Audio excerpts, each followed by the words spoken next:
I still remember the day it all started, when I felt the first crack in the foundation of my marriage. It was a small thing, really something that most people would brush off as insignificant. But for me, it was the first sign that something in my life was deeply, irreparably broken. I was sitting in our bedroom folding laundry, as I always did on Sundays. The sunlight streamed through the window, casting a warm golden glow across the room. Everything looked perfect: my house, my life, my marriage. But the truth was far from that illusion.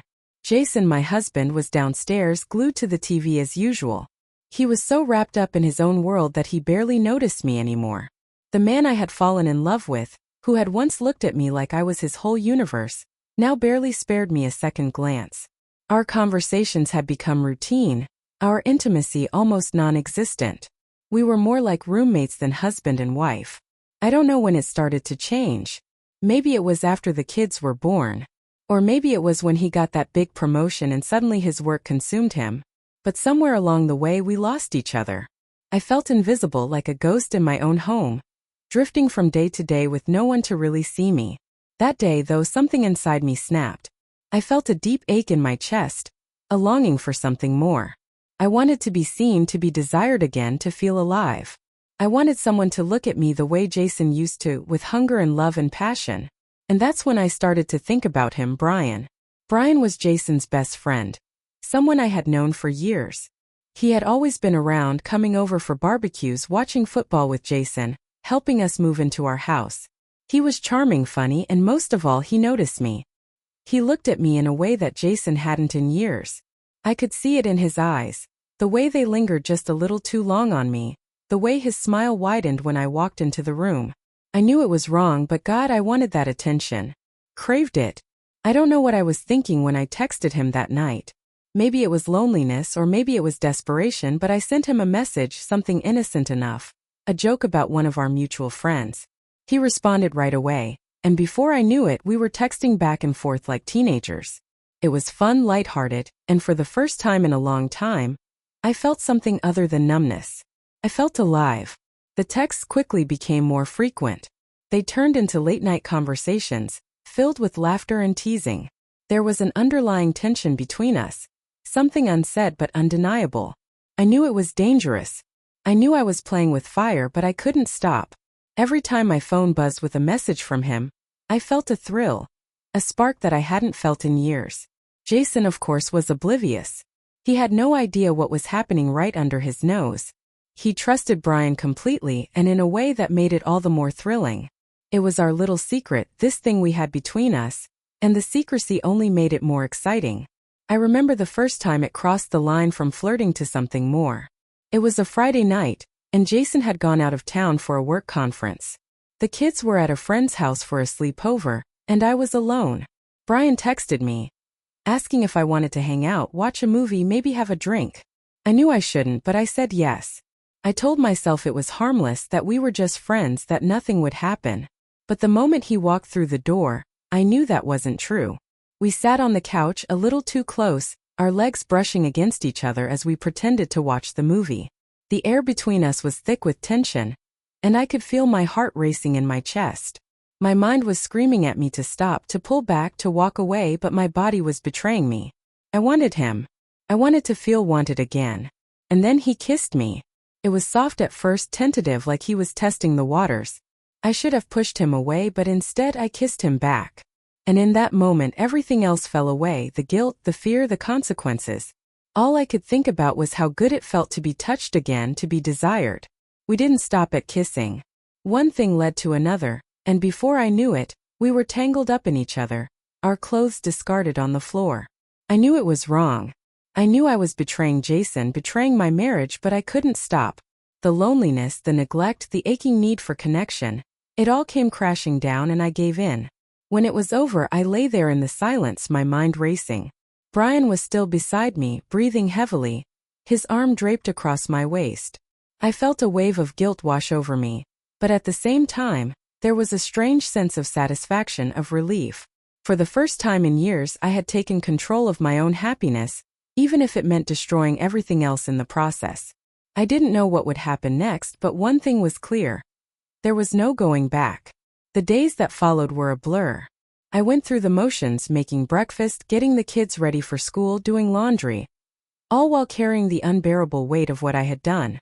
Every glance from Jason, every casual touch from him felt like a knife twisting in my chest. The guilt was suffocating, but at the same time, I couldn't deny the spark I had felt with Brian. I had crossed a line that I could never uncross, and part of me was terrified of what that meant. But another part, a darker part, wanted more. Brian and I didn't talk for a few days after that night. It was like we both needed space to process what had happened. I kept expecting him to text, to call, but my phone stayed silent, and that silence only made me more anxious. Had it been just a mistake for him? Was he regretting it as much as I was? The questions gnawed at me, keeping me awake at night, staring at the ceiling while Jason slept soundly beside me. Finally, after what felt like an eternity, Brian texted me. Just a simple, "Can we talk?" My heart raced as I stared at the message, unsure of how to respond. A part of me wanted to ignore it, to pretend like that night had never happened, but I knew it wasn't that simple. I couldn't run from this, and I couldn't avoid him forever. He was Jason's best friend after all. I agreed to meet him, telling Jason I had errands to run. We chose a quiet cafe on the edge of town, far enough away that no one would recognize us. When I walked in, Brian was already there, sitting at a table in the back, his hands wrapped around a coffee cup. He looked up when I approached, and for a moment we just stared at each other, the weight of what we had done hanging between us like a dark cloud. "I'm sorry," he said, his voice barely above a whisper. "I didn't mean for any of this to happen." I sat down across from him, my heart pounding in my chest. "Neither did I admitted, though the words felt hollow. Because the truth was, a part of me did mean for it to happen. I had wanted it, maybe more than I was willing to admit. "We can't do this again," Brian continued, his eyes searching mine, as if he was hoping I'd disagree. "It's not right. Jason, he doesn't deserve this." Hearing Jason's name felt like a punch to the gut. He didn't deserve it. He was a good man, a loyal husband, a caring father. And yet, here I was sitting across from his best friend, trying to justify why I had slept with him. I hated myself for it, but at the same time I couldn't deny the pull I still felt toward Brian. "I know," I said, my voice trembling. "But it's not that simple, is it?" Brian looked down, running a hand through his hair, clearly struggling with the same conflict. "No, it's not," he admitted. "Because I can't stop thinking about you." My breath caught in my throat. His words echoed what I had been feeling, what I hadn't been able to say out loud. I had tried to push him out of my mind, to focus on my family, but Brian had become a permanent fixture in my thoughts, an escape from the cold, distant reality of my marriage. "I don't know what to do," I whispered, my voice breaking. "I love Jason, but I can't keep living like this. I'm so lonely, Brian." He reached across the table and took my hand, his touch sending a familiar shiver down my spine. "I know," he said softly. "I feel it too." For a moment we just sat there, holding hands in silence, the noise of the cafe fading into the background. I didn't know what the future held, but in that moment, I felt like I wasn't alone anymore. Brian understood me in a way Jason hadn't in years, and that connection, however wrong it was, felt like something I couldn't let go of. That night I went home, and the weight of the guilt pressed down even harder. Jason was in the kitchen, cooking dinner for the kids, smiling as he stirred a pot on the stove. He looked up when I walked in and gave me a warm, easy smile. The kind of smile that had once made me feel like the luckiest woman in the world. But now it only made the knot in my stomach tighten. "How were your errands?" he asked casually, not even turning from the stove as I hung up my coat. "They were fine," I mumbled, my voice sounding hollow even to myself. I sat at the kitchen table, watching him move around the kitchen, chatting with the kids about their day. It was so normal, so mundane, and yet it felt like I was watching a scene from someone else's life. The guilt gnawed at me, but it was mixed with something else, resentment. Jason seemed so content, so oblivious to the fact that I was drowning right in front of him. He didn't see me anymore. Not really. That night, after the kids were in bed, I tried to talk to him. I told him I felt like we were drifting apart, that I missed the way things used to be between us. But he just brushed it off, said he was tired from work, and that we'd talk about it another time. Another time that never seemed to come. As the days passed, I found myself drawn back to Brian. We didn't plan it, didn't mean for it to happen again, but the pull between us was too strong to resist. We met in secret, our encounters filled with a passion that had long been missing from my marriage. It was exhilarating, intoxicating, but with each meeting the guilt grew heavier. I started avoiding Jason more, finding excuses to be out of the house to stay busy. And the more distant I became, the more he seemed to retreat into his own world, too. It was like we were living parallel lives, barely touching, barely speaking. Both of us pretending that everything was fine when in reality, everything was falling apart. Living a double life wasn't as glamorous as it sounded. It was exhausting. Every time I was with Brian, I felt a rush of excitement, like I was doing something dangerous and thrilling. But the moment I returned home, reality hit me like a tidal wave. Jason was still there, still trying in his own way, and I had to pretend that nothing was wrong. The lies began piling up, small at first, then bigger and more frequent. I'm meeting a friend for lunch. I have to stay late at work. I'm running errands.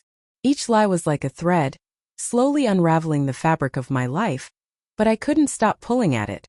Brian and I tried to keep our affair as discreet as possible, but the danger was part of the allure. Every stolen moment, every secret kiss, was a reminder of what we could lose. But it didn't stop us. In fact, it only made things more intense. We became bolder, more reckless, meeting whenever we could, wherever we could. And each time the line between right and wrong blurred a little more. But there were moments, quiet, still moments, when the guilt would come crashing down and I'd wonder how I had gotten here. How had I become this woman? A wife who was lying to her husband, betraying her family, for the sake of an affair that felt too good to give up. The days began to bleed into each other. My life had become a whirlwind of deception, and yet somehow I kept it all together, or at least it seemed that way. To Jason, I was still the same wife, still the mother of his children, still holding everything in place at home. But underneath the surface I was coming undone. Brian and I had grown bolder, and while our meetings were still cloaked in secrecy, they were also becoming more frequent. Every time we were together, the rest of the world fell away. In those moments there was no guilt, no shame. Just the two of us and the thrill of the forbidden. But as soon as I walked back into my house, the weight of what I was doing would hit me like a wave. There were nights when Jason would try to talk to me, try to pull me back into the marriage, and I would feel a pang of something. Maybe it was regret or maybe it was fear. Fear of what would happen if he ever found out. Fear of how much I had already lost without realizing it. But as soon as I looked into Brian's eyes, the fear would vanish, replaced by that overwhelming sense of desire, of being seen. It was a Saturday afternoon when the first real crack appeared in my carefully constructed facade. Jason was in the backyard with the kids, grilling burgers while they ran around with their friends. I had been inside preparing side dishes when my phone buzzed on the counter. It was a message from Brian. Brian, I can't stop thinking about you. When can I see you again? I felt the familiar flutter in my chest, but before I could respond, I heard Jason's voice behind me. Who's that? He asked casually. My heart stopped. My fingers hovered over the screen for just a second too long before I turned around. Oh, it's just Sarah. I lied smoothly, using the name of a friend he barely knew. Jason nodded, seemingly satisfied, and went back outside. But for the rest of the day, I couldn't shake the feeling that I had just narrowly avoided disaster. My mind kept racing back to that moment. What if he had seen the message? What if he had asked to see my phone? The what-ifs were endless, and they gnawed at me, tightening the knot of anxiety in my stomach. From that point on, I became more careful, more paranoid. Every time my phone buzzed, I felt a spike of panic, worrying that Jason might see something, might catch on. I started keeping my phone on silent, deleting texts and calls as soon as they came through. But no matter how careful I was, the fear lingered, creeping into the back of my mind like a shadow I couldn't shake. And then one night, everything began to unravel. It was a rainy Tuesday evening. Jason had gone to bed early, exhausted from another long day at work, and the kids were already asleep. I sat on the couch, staring at the TV but not really watching it, my phone clutched in my hand. Brian had texted me earlier, asking if I wanted to come over, but I had made an excuse about being too tired. The truth was, I didn't know what I wanted anymore. I had started to feel trapped between two worlds, my marriage, which was slowly crumbling beneath the weight of neglect and lies, and my affair with Brian, which was thrilling but unsustainable. I knew it couldn't go on like this forever. Something had to give, but I didn't know which part of my life I was willing to lose.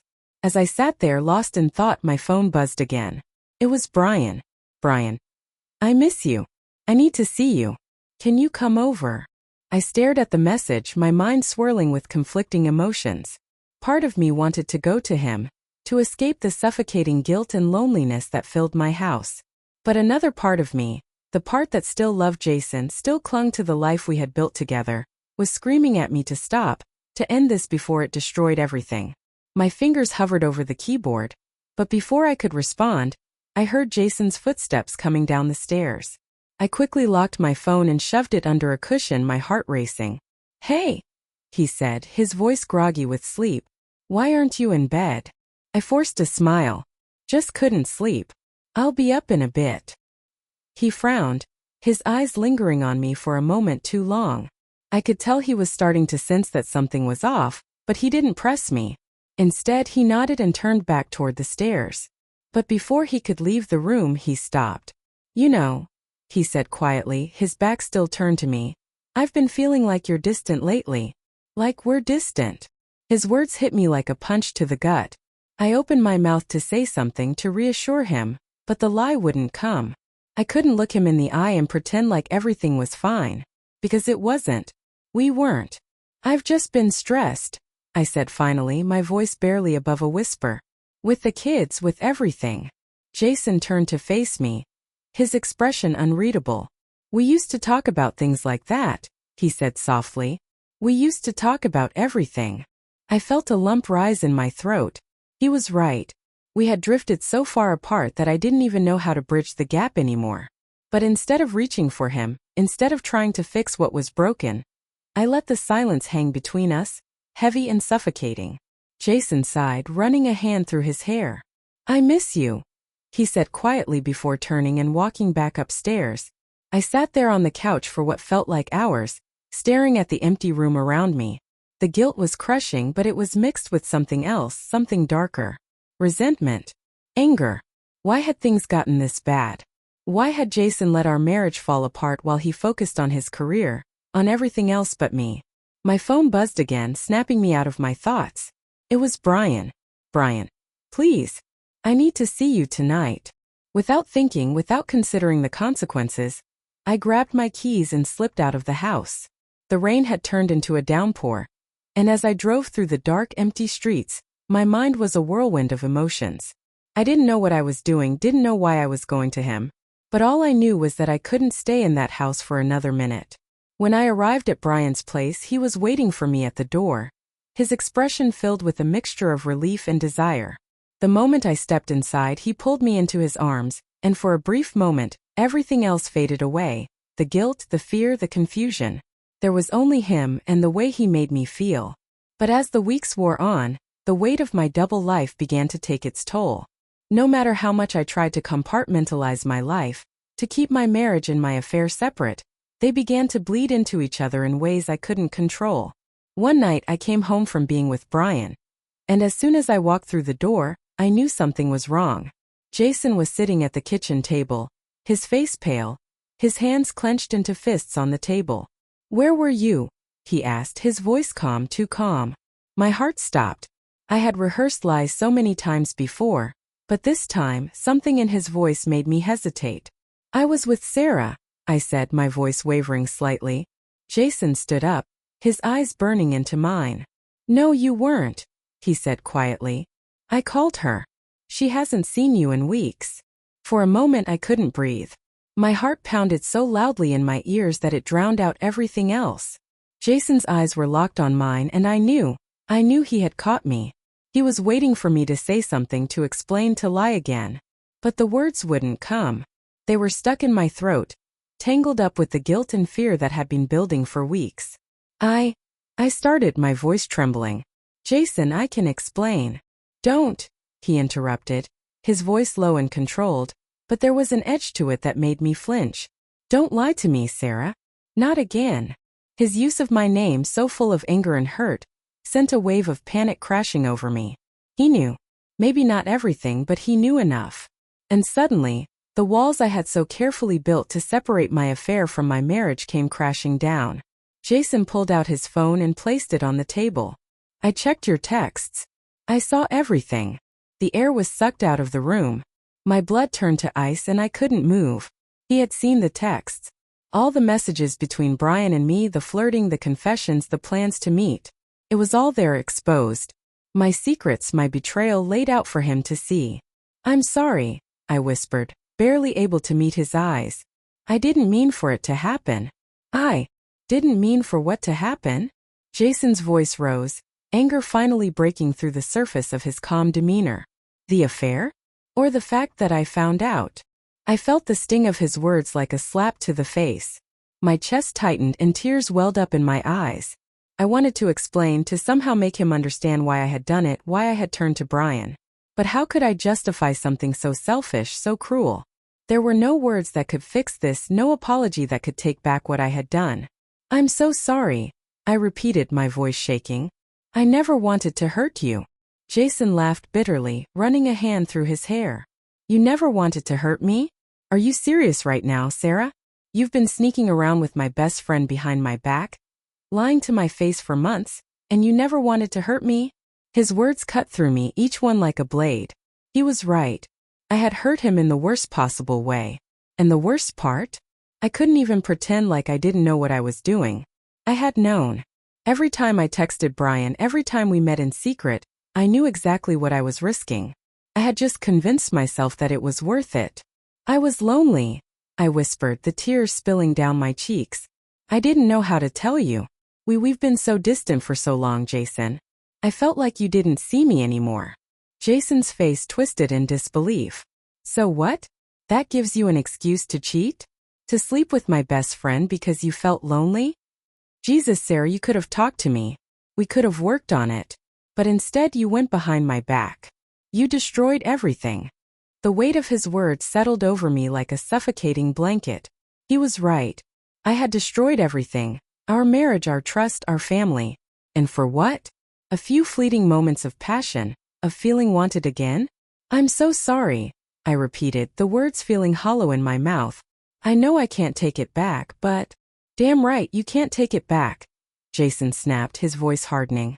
You can't undo this, Sarah. You can't erase what you've done. And now, I don't even know if I can look at you anymore. His words hit me like a freight train, and the full weight of what I had done crashed down on me. This was it. The moment I had been dreading.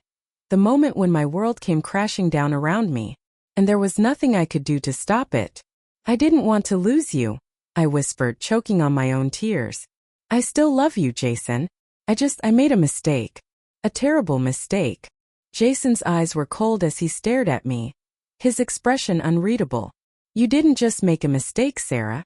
You made a choice. Over and over again you chose to betray me. And now we have to live with that. There was a long, painful silence as we both stood there, staring at each other, the weight of the situation hanging heavily between us. I wanted to reach out to him to beg him to forgive me, but I knew it was too late. I had broken something that couldn't be fixed. Finally, Jason spoke again, his voice quieter, but no less full of hurt. I need time, he said, his eyes avoiding mine. I need time to figure out what the hell to do with all of this. I can't be around you right now. A fresh wave of panic rose in my chest.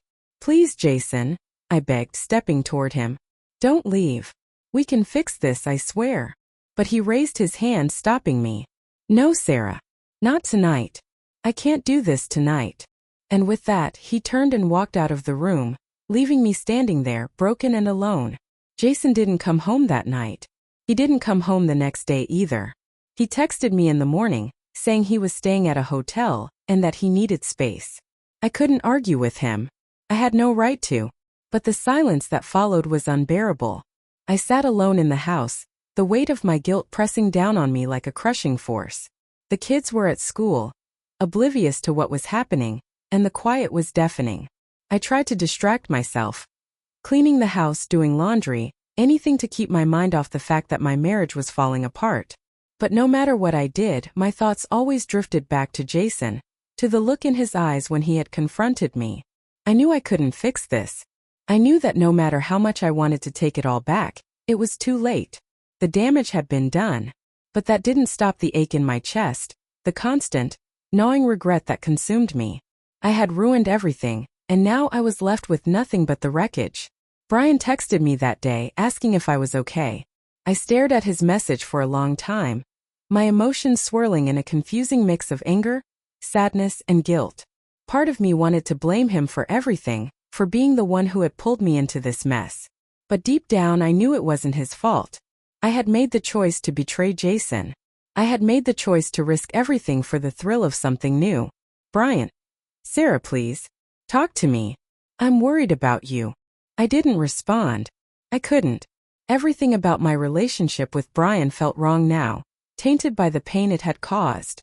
I couldn't bring myself to face him, to admit that what we had done had destroyed my life. As the hours passed, I kept waiting for Jason to come home, for him to walk through the door and tell me that we could fix this, that we could find a way to move forward. But he didn't. And with each passing minute, the reality of my situation sank deeper and deeper into my bones. 2 days later, Jason came home. He didn't say much, just came in, grabbed some clothes, and left again. We didn't talk. He didn't look at me. It was like I didn't exist anymore. And in that moment, I realized how much I had truly lost. He texted later that evening, telling me that he needed time to think, that he wasn't ready to have a conversation yet. And I knew what that meant. He was deciding whether or not he could forgive me, whether or not he wanted to stay in this marriage. The uncertainty was unbearable, but I had no choice but to wait. I couldn't force him to forgive me. I couldn't undo the damage I had done. The days turned into weeks, and the silence between us grew heavier with each passing moment. We communicated only about the kids, and even then it was strained and formal. There was no more laughter, no more warmth, just cold, empty space where our marriage used to be. And in that silence I realized something terrifying. Jason might never forgive me. I might have lost him forever. As time dragged on, I began to face the harsh reality of what I had done. There was no going back. The life I had once had, the marriage, the family, the love I had taken for granted was gone. And no matter how much I wished for a second chance, I knew that I might never get one. Brian tried to reach out a few more times, but I ignored him. I couldn't face him. Every time I saw his name on my phone, I felt a deep, gut-wrenching shame. What had once been exciting and intoxicating now felt like poison, eating away at the remnants of my conscience. I couldn't look at him without seeing the destruction we had caused. I couldn't feel anything for him anymore. Not desire, not love, not even anger. Just emptiness. Weeks passed, and the house began to feel like a prison. Every corner reminded me of Jason. Our life, our laughter, the family we had built together. But now it was just a shell of what it had once been. The echoes of our former happiness lingered, haunting me with the life I had thrown away. Jason stayed away more often than not, coming home only to see the kids or grab more of his things. We barely spoke, and when we did, it was cold and distant, like we were strangers living under the same roof. The kids had started to notice. At first, they were confused, asking why Daddy wasn't home, why we weren't eating dinner together like we used to. I tried my best to shield them from the truth, to pretend that everything was fine, but kids aren't stupid.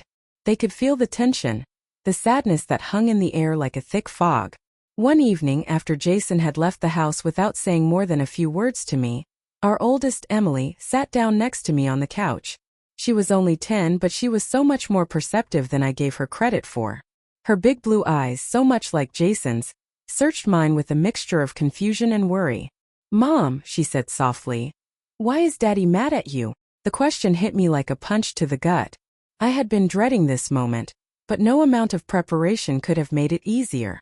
I felt the tears welling up in my eyes, but I blinked them away, forcing a smile I didn't feel. "Daddy's not mad, sweetheart." I lied, my voice shaky. "We're just going through a tough time right now." Emily frowned, her little face creasing with concern.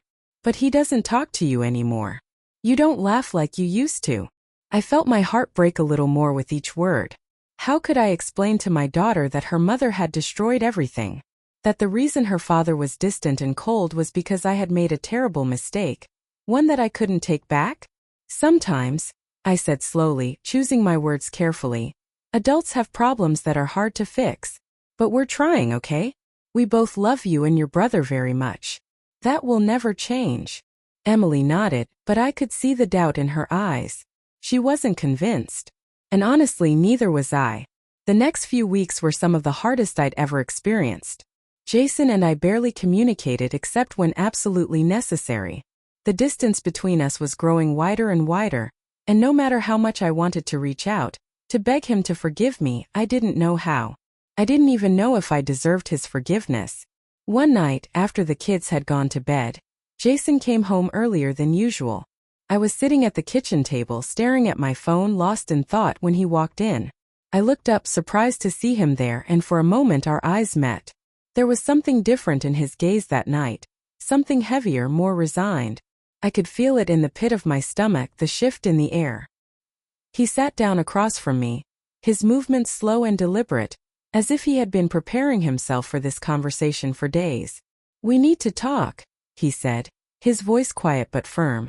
My heart raced, a sense of dread settling over me. I knew what was coming. I had felt it building for weeks, but hearing the words out loud was something I wasn't sure I was ready for. Jason took a deep breath, his hands resting on the table between us. "I've been doing a lot of thinking, Sarah. And I just don't know if I can get past this." I opened my mouth to speak, to plead with him, but he held up his hand, stopping me. "I know you're sorry," he continued, his eyes avoiding mine. "I know you didn't mean for this to happen, but that doesn't change the fact that it did. You broke my trust. You broke us." Tears welled up in my eyes, blurring my vision. I had known this moment was coming, but it didn't make it any less painful. Hearing him say the words out loud felt like a knife twisting in my chest. "I never wanted to hurt you," I whispered, my voice cracking. Jason looked up then, his blue eyes filled with a mixture of sadness and anger. "But you did," he said quietly. "You hurt me more than I ever thought possible. And now, I don't know if we can ever go back to the way things were." His words hung in the air between us, heavy and final. This was it. The moment I had been dreading. The moment when I realized that I had destroyed the one thing that mattered most to me. "I don't know if I can forgive you," Jason continued, his voice barely above a whisper. "I want to. God, I've tried. But every time I look at you, I see him. I see the lies, the betrayal. And I don't know if I can live with that." My heart shattered. I had been holding on to the hope that maybe, just maybe, we could find a way to move forward, to rebuild what we had lost. But now, hearing the raw pain in Jason's voice, I realized that hope had been a foolish dream. "I love you," I whispered, the tears spilling down my cheeks. "I never stopped loving you." Jason closed his eyes for a moment, his jaw clenching. "Maybe that's the problem," he said quietly. "Maybe loving each other isn't enough anymore." The days that followed were excruciating. Jason and I continued to live under the same roof, but it was like we were living in two separate worlds. He had moved into the guest room, and the distance between us felt insurmountable. I spent every waking moment trying to figure out how to fix the mess I had made, but the reality was sinking in. There might not be a way to fix this. One night, after the kids had gone to bed, Jason sat me down in the living room. There was a strange calmness in his demeanor, a quiet resignation that made my stomach churn. "I've been thinking a lot," he began, his voice steady but distant. "And I think it's time for us to go our separate ways." The words hit me like a sledgehammer. I stared at him, my heart pounding in my chest. "What are you saying?" I whispered, though I already knew the answer. Jason sighed, running a hand through his hair. "I don't want to keep pretending like we can make this work," he said quietly. "We've been living in this limbo for weeks now, and it's not fair to either of us. I need to move on, Sarah. I need to heal. And I don't think I can do that with you." The tears came before I could stop them. "Please, Jason," I begged, my voice shaking. "Don't do this. We can figure it out. We can go to therapy, we can." He shook his head, cutting me off. "It's too late for that," he said softly. "Too much has happened. And every time I look at you, all I see is the betrayal. I can't live like that." I felt like I was drowning, my chest tight with panic. "But what about the kids?" I asked desperately. "What about our family?"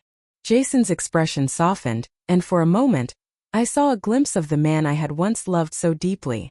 "We'll figure it out," he said gently. "We'll still be their parents. "But I can't be your husband anymore." The finality of his words hung in the air, and I knew there was no changing his mind. Jason had made his decision, and now I had to face the reality of what I had done. We talked about logistics after that, about how we would tell the kids, about the divorce, about splitting time between the house and Jason's new apartment. It was a cold, clinical conversation, and every word felt like a knife twisting deeper into my chest. But I had no choice but to go along with it. I had made my bed, and now I had to lie in it. The day we told the kids was the hardest day of my life. Jason and I sat them down in the living room, our faces somber as we tried to explain that Mommy and Daddy weren't going to be together anymore. Emily burst into tears the moment the words left Jason's mouth, and our younger son, Ethan, just sat there wide-eyed and confused. "Why?"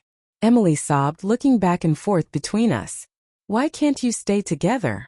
Jason glanced at me, his eyes filled with pain, and for a moment, I thought he might tell them the truth. But instead he shook his head. "Sometimes grown-ups have problems that can't be fixed," he said gently.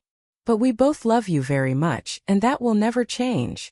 Emily cried harder, and Ethan, still too young to fully understand, clung to Jason's leg, asking if we would still be a family.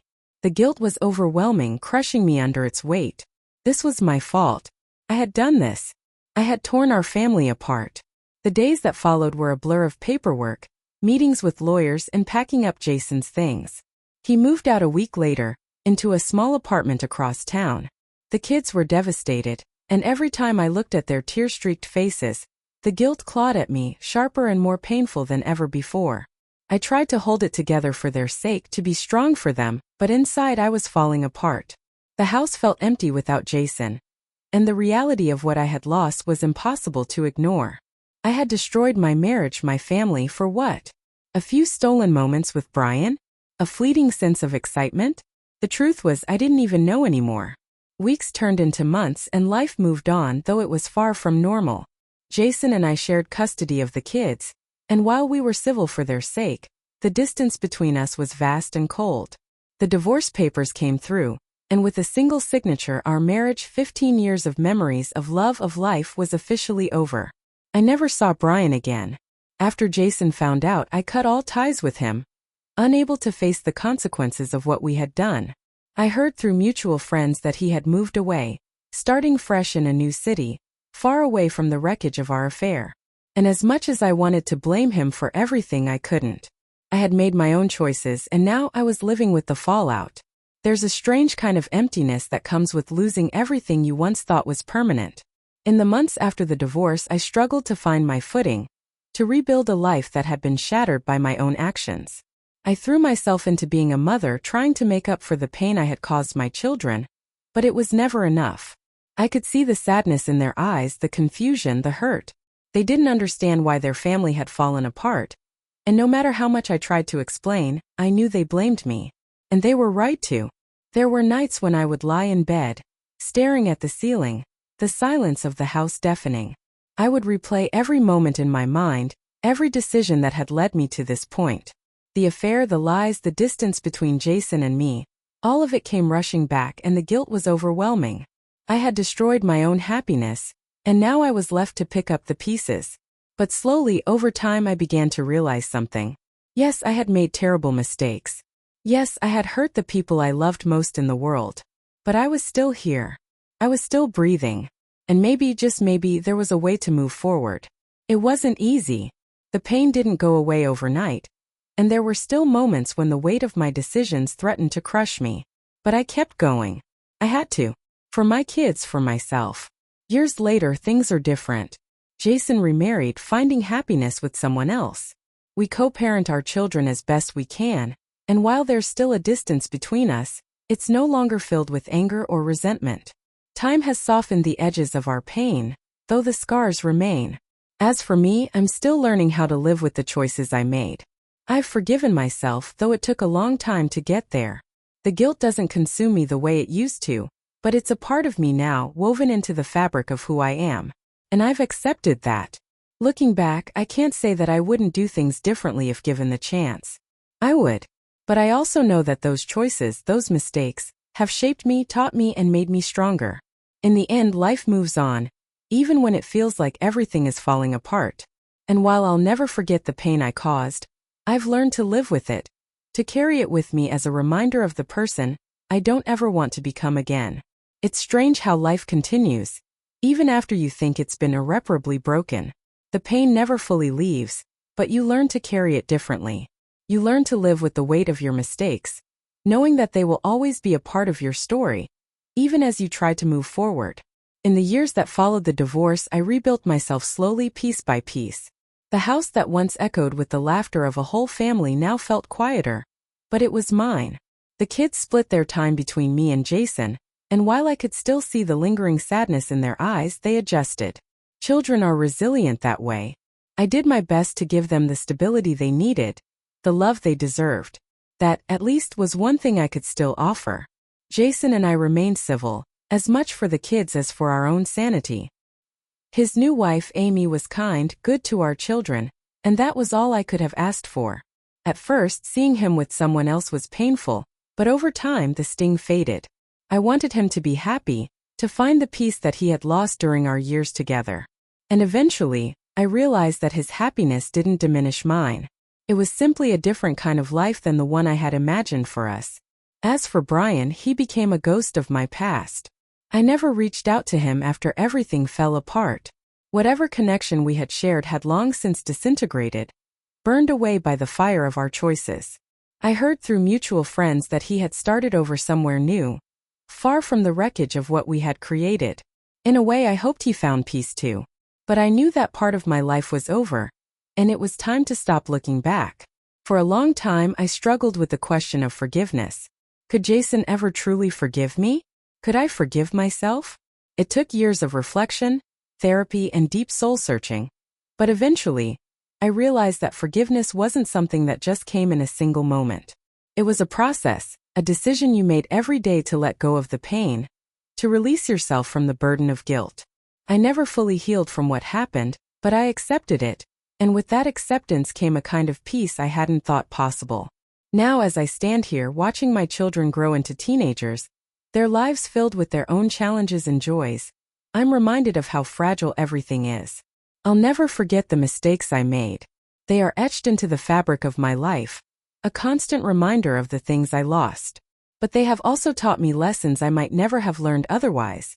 About love, about loyalty, about the cost of betrayal. Life isn't perfect now, but it's real.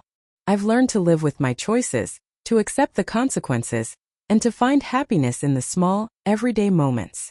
A quiet evening with my children, a walk in the park, laughter around the dinner table. These are the things that matter now. I'm still standing, still here. And that, in itself, is something to hold on to.